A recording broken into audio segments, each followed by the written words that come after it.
Those strong wind gusts, they are sticking around tonight. Yeah, First Alert Chief Meteorologist Dave Aguilera showing us the main threats, and your reporters are in your communities with all the impacts of this. We start with Michael Abeyta in Boulder. Yeah, that's right. You know, these winds, they've really been gusting all day long. So much, in fact, that they took out this very large tree here on CU's campus. It's pretty crazy. Timothy Mendez knows just how bad this week of wind has been. They got bad on Wednesday. They gust up to 85, 90 miles an hour. He's an amateur weather chaser and says this wind event has him in awe. I was just around, turned on my radar scope, turned on my data, and I grabbed a mesonet of 98 miles an hour winds, 114 wind gusts.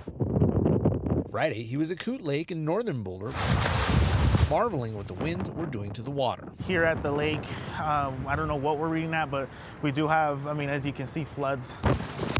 That isn't the only damage the wind did. Houses were losing roofs, and on the CU campus, branches littered the ground, along with some large trees that were uprooted. Winds made life hectic for firefighters in Boulder County, too. Mountain View Fire Rescue hustled to get to this fire caused by a power pole that blew down. And in the city, Boulder Fire quickly extinguished flames near 30th and Euclid. And it was no cakewalk for Timothy either. It did have a few traffic cones hit the car. He says he's been in powerful winds before, like when he chases tornadoes, but this is something he's never seen. It's all coming from a powerful jet stream. It basically metered up to Denver, to the Front Range. And it just equalized, and it basically striking right through the metro.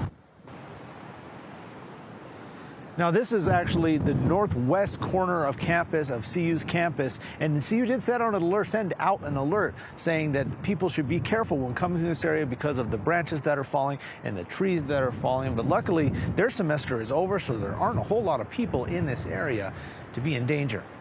In Boulder, Michael Abeyta, covering Colorado First. Just some incredible images. Michael, looked like you were in a hurricane earlier today. We appreciate all your work.